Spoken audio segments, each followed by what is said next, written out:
Welcome back, Emerald City Comic Con 2014. Woo! All right, we're nearing the end of our Saturday, and our next panel features what is arguably one of the best shows on television. Okay, when the zombie apocalypse hits, these two people are who you want on your team. Please welcome The Walking Dead's Tyrese and Beth, Chad Coleman, and Emily Kinney. Woo!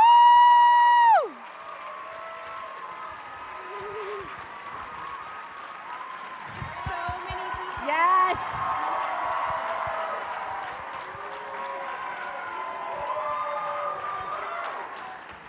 Nice. Welcome, you guys. Have a seat. This and one more camera. Okay, I just want to take a picture of you guys. All right, make some noise for Emily, guys. Woo! Thank you. All right. Welcome, you guys. Thank you. First of all, before I know everybody's going to be lining up at the mics, I have a ton of questions too.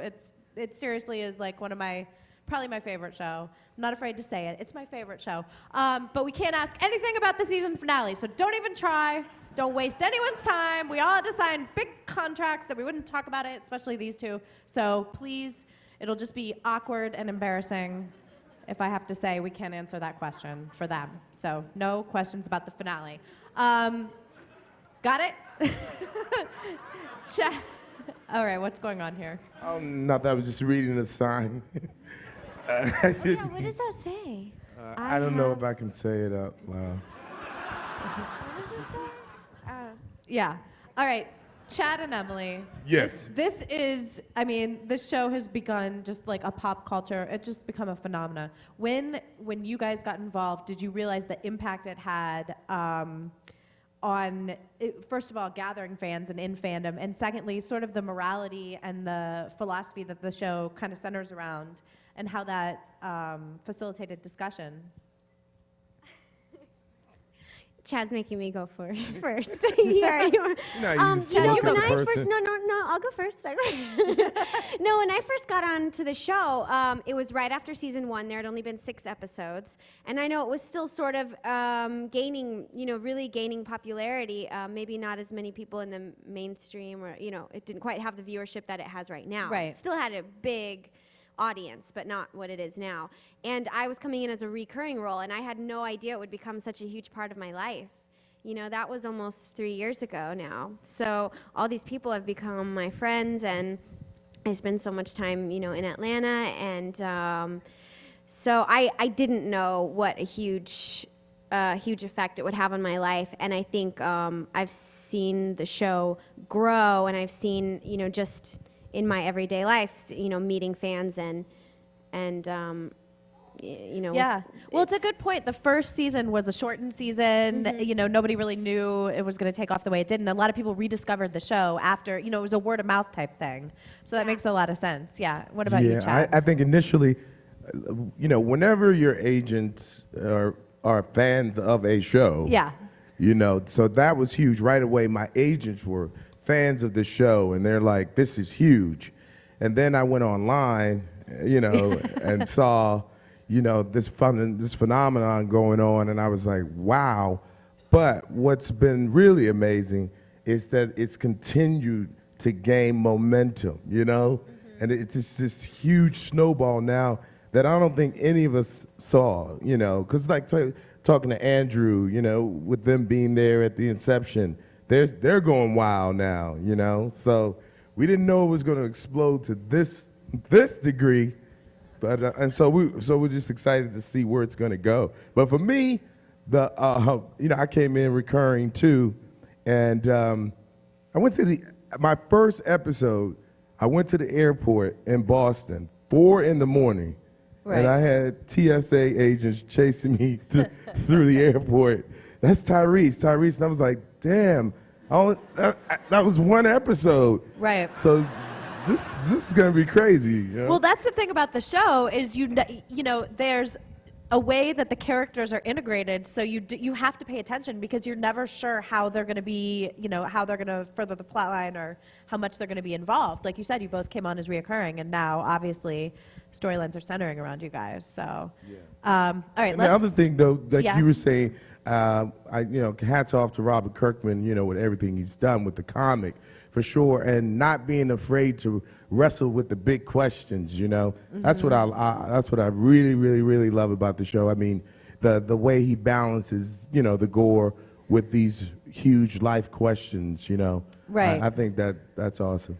Well, and a little bit of a spoiler here, but recently there was, a character that was a non-bitten character that had the controversial scene. So did you guys sort of have any personal opinions on that? We're talking I feel about like the there's Grove, always right? controversial. Yeah. Like, Yeah. oh, I mean, I'm the trying to Grove, speak yeah. a It was little Grove. bit generally so that I don't give away too Yeah. much for it, but Yeah. yes. Oh yeah, no, I thought that was what was so amazing about it. Not trying to skate around it. But Yeah. it was. I was fascinated by it. I thought when I first read it, I thought Scott Gimple, our showrunner, had it was haunting. It was bizarre, but it was really bold, and I thought necessary. Right. Yeah. No, Actually, very clearly remember reading that episode in my apartment, and afterwards, like, I couldn't stop reading it. Of course, like, usually that's how it is actually with this show. I can't wait for the next one, just like you guys can't wait for the next one. But I remember reading that episode and putting my computer beside me and just being like, oh my God, really? Like, this is crazy. It's gonna Yeah. be, I can't wait to see how this is gonna turn out. And so it's just so exciting and lucky to get to work on a show like that where you're just blown away all the time by the scripts. Yeah, that is amazing. Let's see. We can start over here, actually. Hi, I just wanted to know if once all the various groups get to Terminus and everybody's had a chance to sort of calm down, do you think Tyrese might have a little bit of more of a discussion with Carol about Karen? That's a trick question. She's good, man. You see that sleight of hand? I can't answer that question. I have no idea whether I'm going to make it to Terminus or not. Well, You if know? do, Okay, are you saying hypothetically? Yeah. Okay, Chad Coleman, the actor, that would, would love to make it to Terminus. And I do, I hope this comes out right. I do anything with Melissa McBride. She's amazing. So if I'm still around, I certainly hope to have more rich, substantive scenes with that amazing actress. Well, I, for one, think you will, because, I mean, in a way, she saved your life, through her training.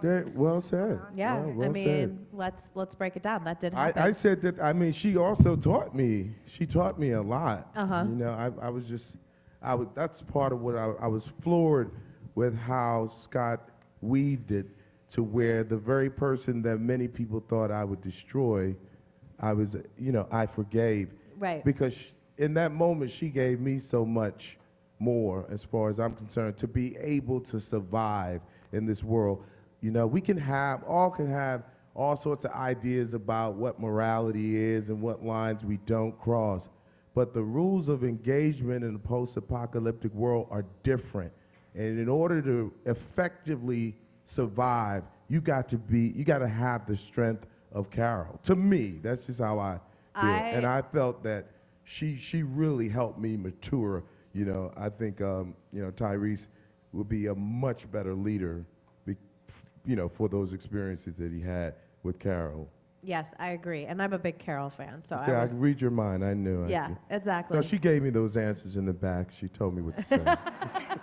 No, that's not true. Let's go over here. Hi, I just wanted to say that, Chad, that I had no idea, I never made the connection that you were the voice of Coach in Left 4 Dead 2. I love that game, and All right.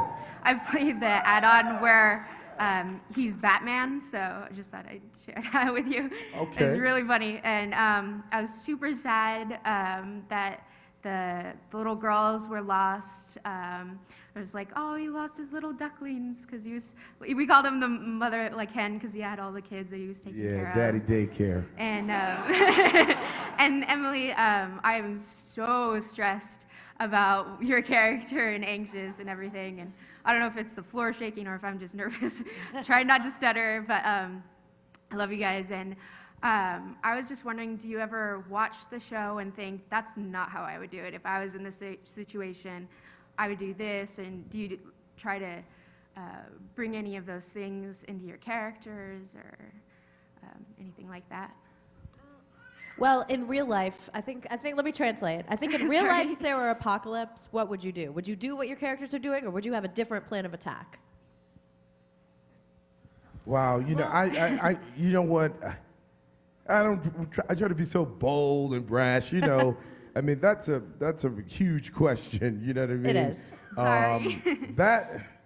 Wow, I'm sorry. That's not a world that I would want to have to negotiate, to be honest with you. No one would. But I'm proud of the way Tyrese, of his character and, you know, his sense of right and wrong and his strength and his compassion and his vulnerability, you know. That's what I like about him, you know. He's a badass, but it's not one-dimensional, you know. He doesn't Definitely just walk not. around. There would be, all of us would be experiencing an incredible amount of fear if this really went down, you know. And so I don't like to speak. It's hard to speculate. Yeah. It is. How about this? What would you know, Michonne has her katana and Daryl has his crossbow. What would your weapon of choice be? I'm gonna rep the hammer. Yeah. You know, yeah. I mean, I'm I gonna think rep we the hammer. I think we realize anything that's really quiet Is good. Is good. Yeah. So yeah, I mean, I think the crossbow, if I could learn how to use that right, It just looks so difficult. I think that would be the way to go. Or like, or you know, a knife. I mean, the golf club seemed to work well in one episode. Anything, you know, quieter because you don't want more drawn to you. Yeah. So that seems to be. Yeah. The way Thank to you. go. Thank Great you, question. and thank you for coming to Seattle. It was awesome. Oh, thank you. Go Seahawks. Yeah. All right. Yes. We'll take your question. So it's so great to be here. Wow.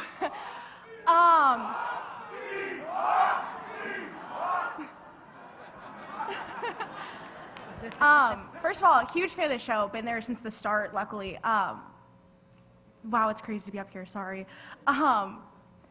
So you guys have kids on set. You have like Carl and Lizzie and Mika and Judith and ones like that. What is it like filming such an intense, deep, graphic show with ones that young on set? Like, how do you guys do that on set and things like that with such a crazy young group at times? That's a great question. You know, I wonder that too, though, like how it affects them. Like, I don't, like, how do they deal, you know? Because I know for me, even sometimes it's hard to shake certain scenes. Or when I watch the show, like you guys do as an audience member on Sunday nights, I have moments where I'm like, ooh, this is really stressing me out. I can't watch this right now, you know? So I wonder how they deal with it. I think one thing that's great is Chandler's so adult-like in a certain way, and he seems to be able to handle it himself so well. The girls are too. The girls are They're too, yeah. I didn't mean to cut you off.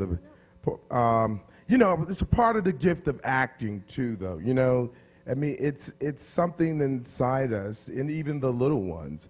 You know, it's what we love to do.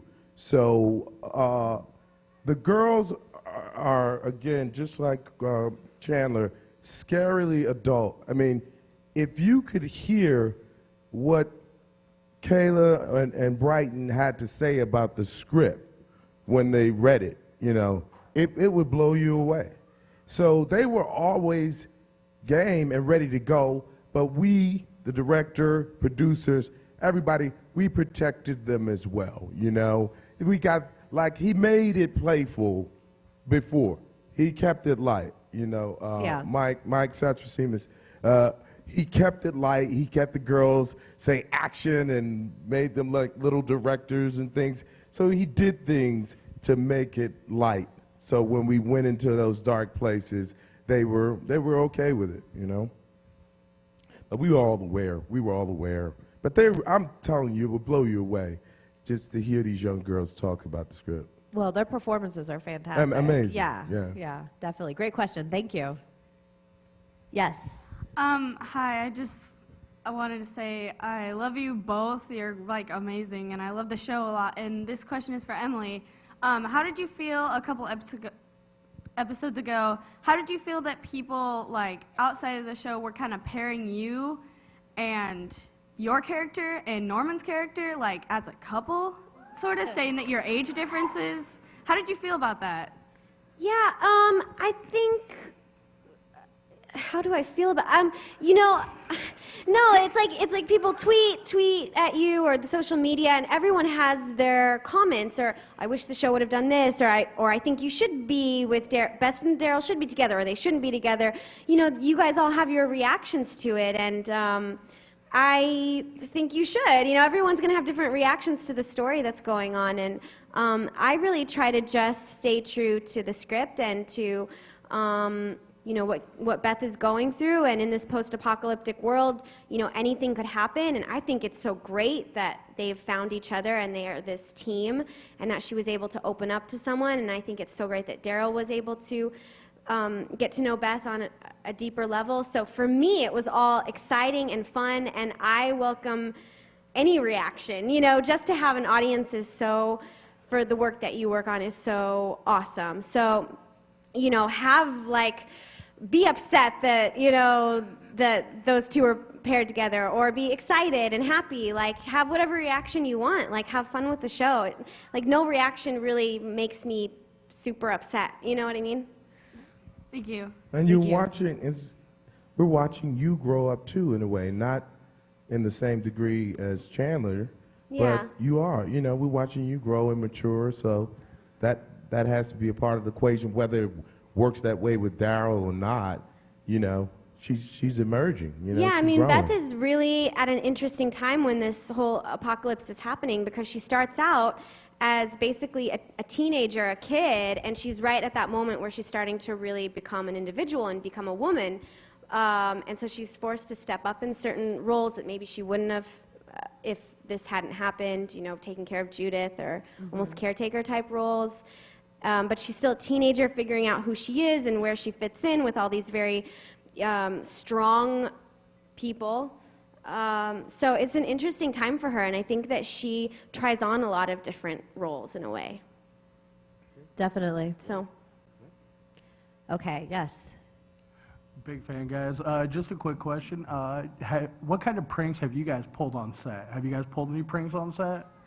Is there any joking going on underneath all that blood and dirt and weaponry? I mean, it depends on the day. Sometimes Norman likes to make fun of me a lot. Make fun of my music. No, I'm just kidding. I'm just kidding. No, he's very supportive of my music. But it just depends on the day, I think, you know. We mess with each other, you know, just kind of verbal jousting, you know, no major elaborate schemes, but we just go at each other with kind of locker room humor, if you will. Thank you. You guys are probably on such a tight filming schedule, there's probably not a lot of room for jokes and pranks and stuff like that. Is it pretty long days? Well, I mean, the scenes are just like pretty heavy, so I think we're very respectful of if people need, you know, some days it's good to be joking around and keep your energy up, and then some days you need your space and you need to like, you know, listen to some music and kind of be in the world of the show. So I think we're all very respectful of each other, and if it seems like, you know, we need some interaction and some jokes and stuff, then we do that. And but if, you know, Chad needs to just kind of think about the script and do his thing, we're all respectful of that, you know. So Yeah, that's nice. Yes. Hi, so this question is for Chad. This question also references a scene from a couple episodes ago, so potential spoilers, I guess, for some in the room. So I watched The Nerdist, and after the episode where Tyrese forgave Carol, we got to hear Carol's reason, or why she thought Tyrese forgave her, or Melissa McBride's version of what Carol thinks. What does Tyrese think? Why Why did he forgive Carol? Or what does Chad Well, think Tyrese did? if you go a little further back, earlier on in the season, he came to Carol and said, "Watch out for my sister, please. We know who you are. You care, and we all see it." So I think by the time that, he takes this journey and and he lands across the table from her, look how much they've gone through, none of it seemed, there was no vengeance, no just gratuitous kind of violent nature on her part. It was all humanity, So he had a clear understanding of who she was, But it's also the idea of vengeance and revenge for him having to let go of the idea of some monster that existed. So when he looked across that table, he didn't see a monster. He saw a human being with a profound amount of humanity.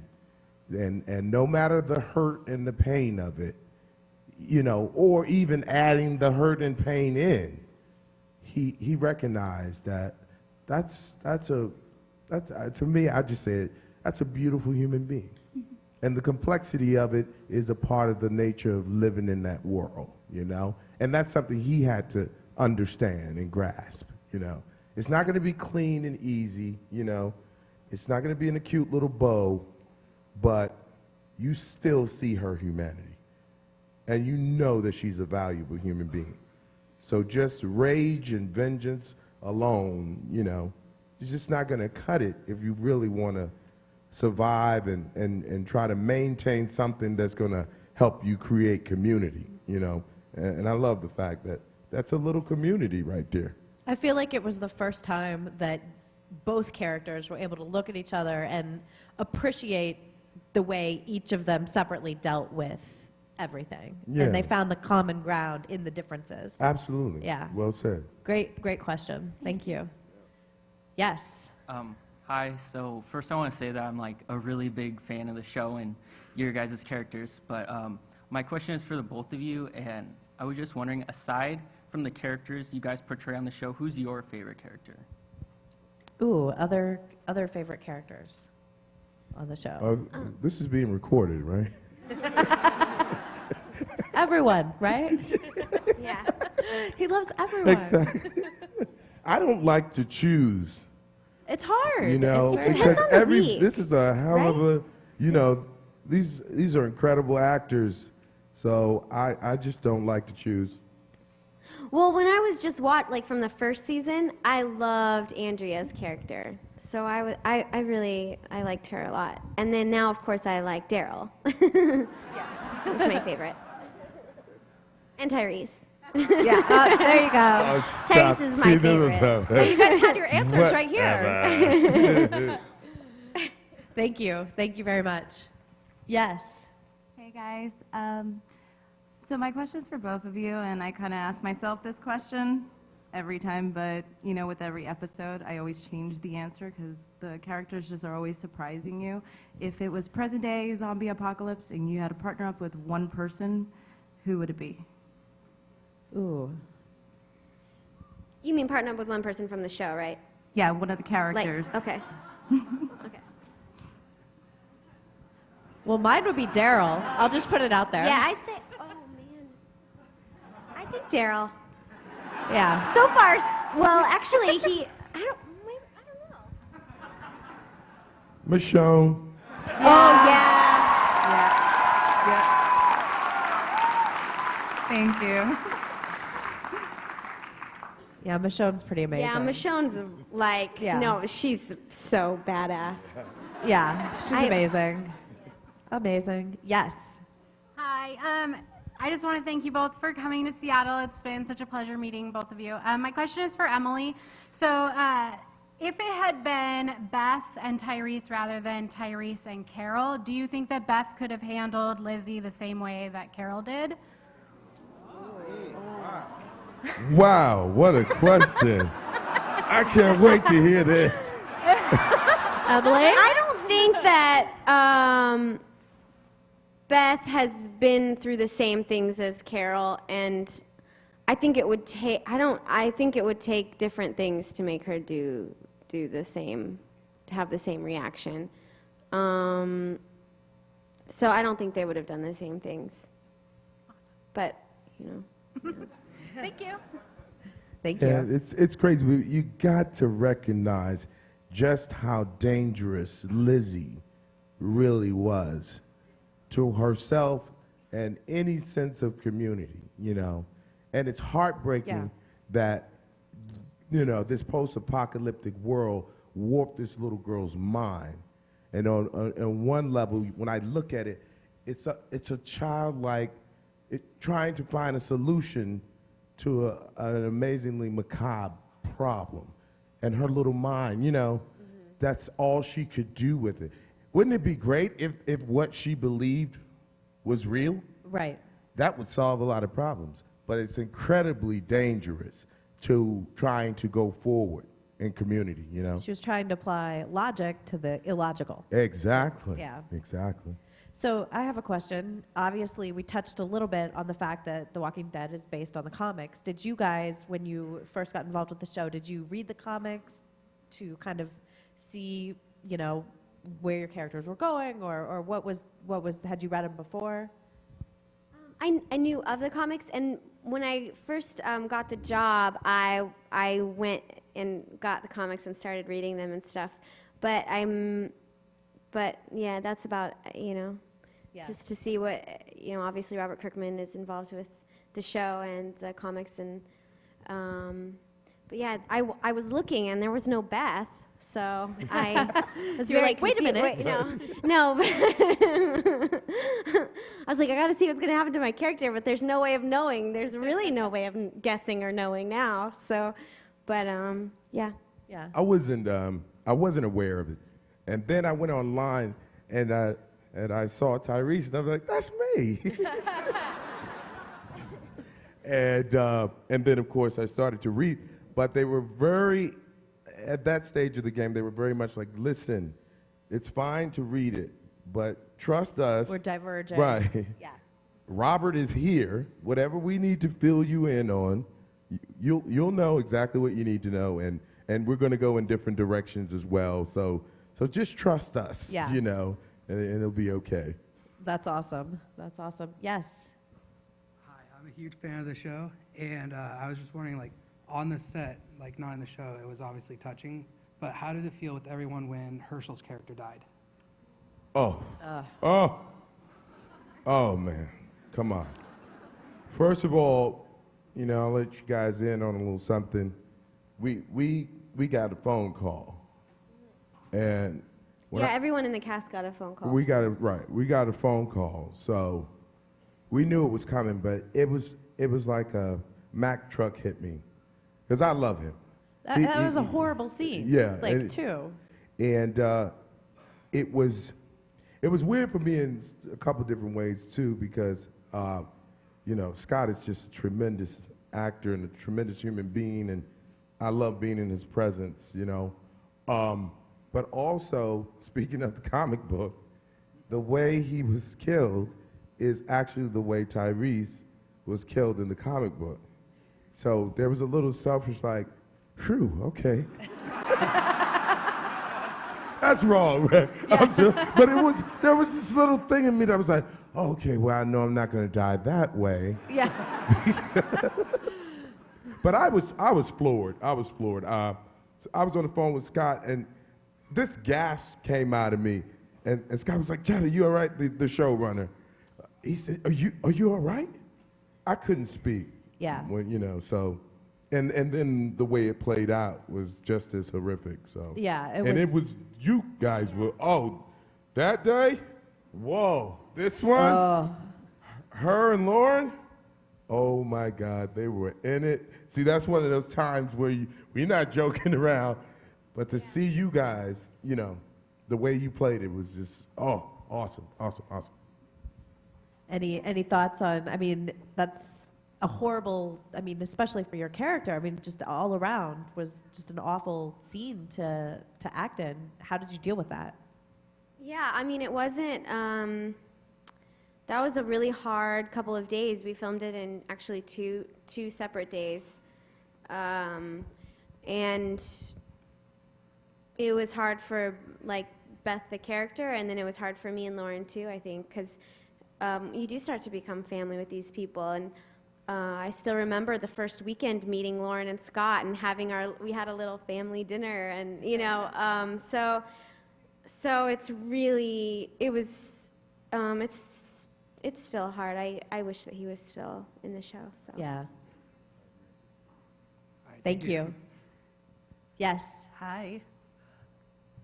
So, growing up, we watched The Wonderful World of Disney, and my kids get to watch Walking Dead, so thank you. Thanks for being such a big part of that.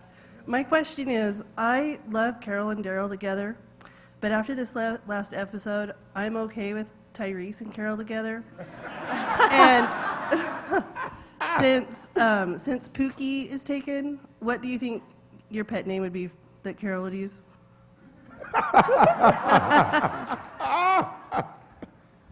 Well. T-baby. I don't know. I'm joking. I don't know.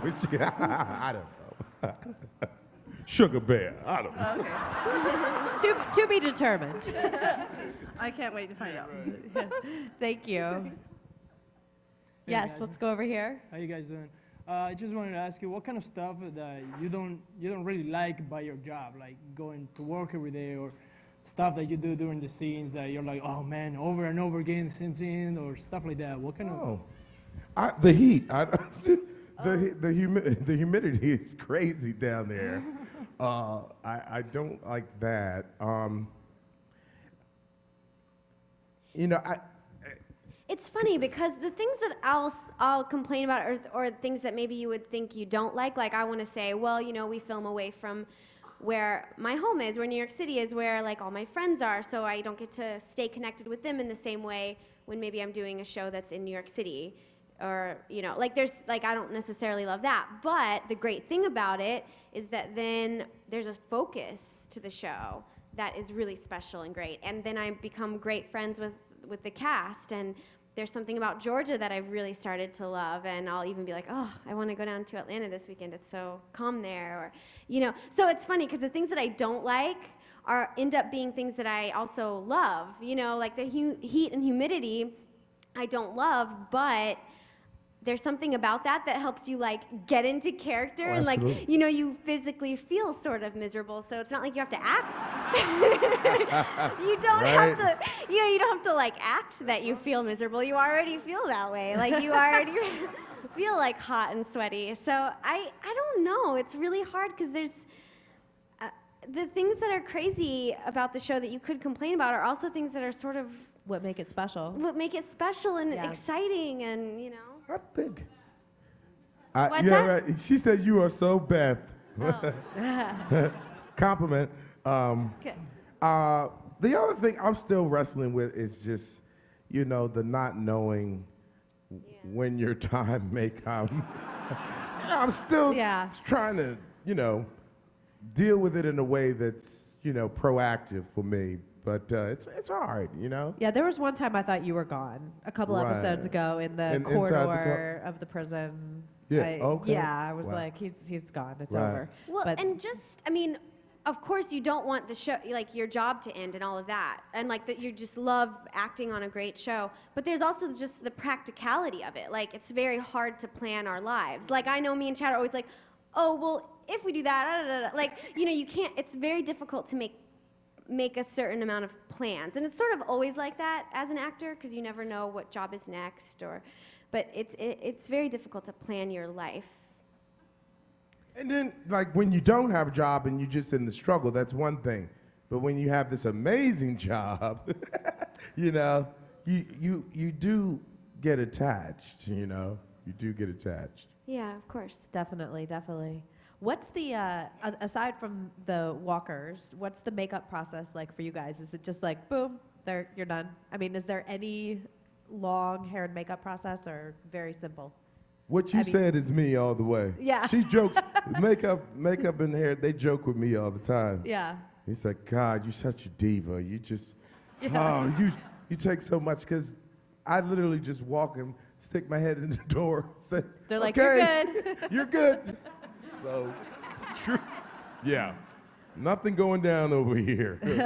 Emily, what about you? Yours is elaborate a little Well, bit. I see him messing with your hair. Yeah, all the my hair. time. It's like, okay, we have to. The thing that's difficult is, well, first of all it is basically is putting dirt on me everywhere. You know, like tanner stuff because it's like we've been out in the sun and dirt.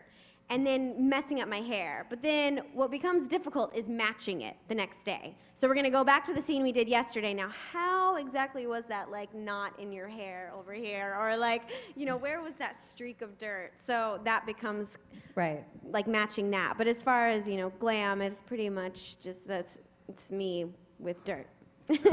You with dirt. Once in a while, they'll be like, oh, I'm a little healthier today, so maybe I get like some kind of like blush or something. A little rosy cheeks. Yeah.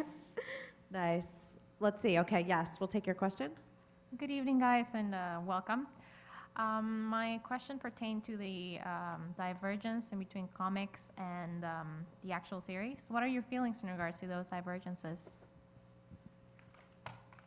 The main difference in between the comics and the I mean, series? I think it's exciting because you wouldn't want, I mean, well, first of all, there would be no Beth if they followed the comics, and then you would, you know, then you wouldn't be sitting here today. I wouldn't have such a great gig, you know? But I think it's exciting probably because for the people who have read the comics, they don't know what's going to happen because anything could happen.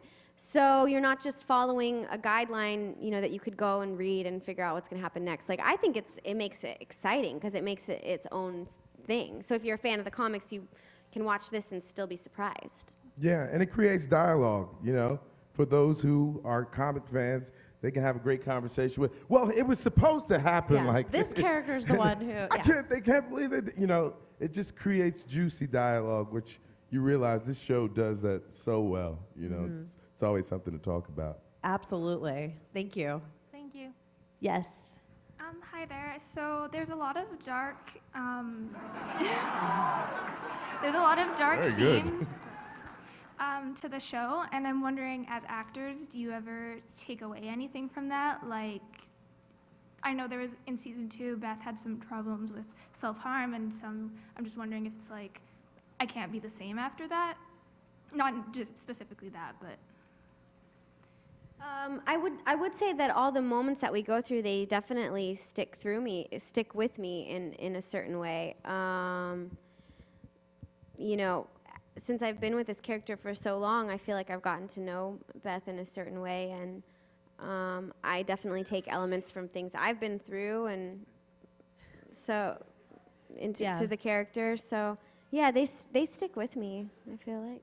What are you laughing at? I was saying Judith. Quiet down, Judith. Oh, Judith.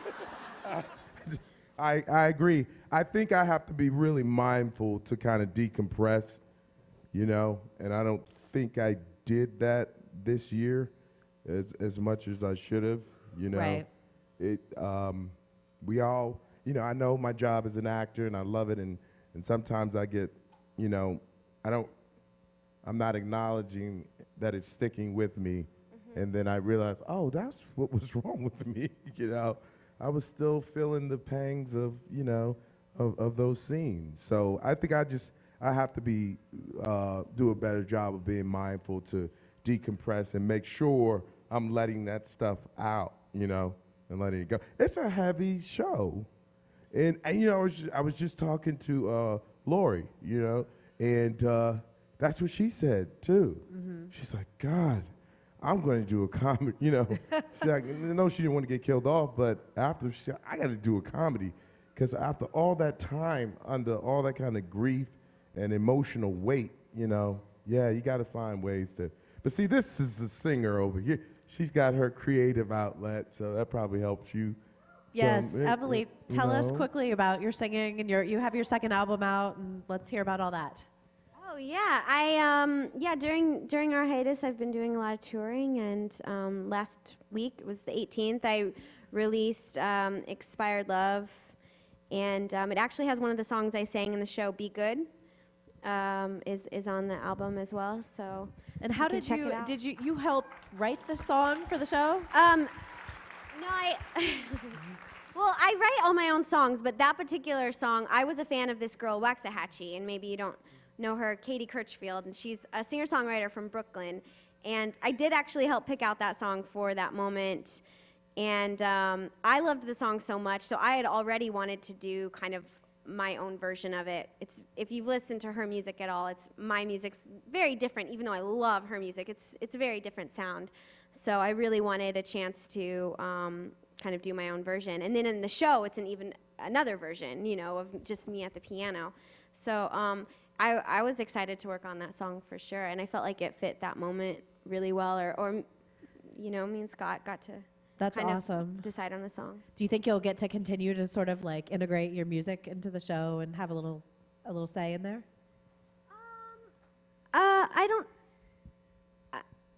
I feel like if it serves the story, that's awesome. I always think about like, now does Beth listen to this kind of music, or what would she have been exposed to, and that kind of thing. So if it serves the story, yeah, great. And I think it's so awesome that Beth sings. I think it's a great way to get to know the character, especially at first when you didn't have a lot of scenes with Beth. I think when you see someone sing, you do start to feel like you know them in a certain way. If you go and see your favorite band perform live, you attach to them in a certain way. So I think it was a really smart way for the creators to have the audience feel like they knew Beth, even though she didn't have a lot of dialogue or scenes. Absolutely. I love that. All right, we have time for one more question. So, okay, we'll take you over here with the eye patch. Hey, Hello. this question's for Emily. So it looked like the way they were building it up this season was that Daryl was going to learn a big lesson from Beth's optimism, and then with recent events, it looks like Beth might have actually had a bigger lesson to learn pending whatever happens. But I was just wondering what you thought, whose lesson was going to be bigger or more important as far as the characters go, Beth's or Daryl's? I think that,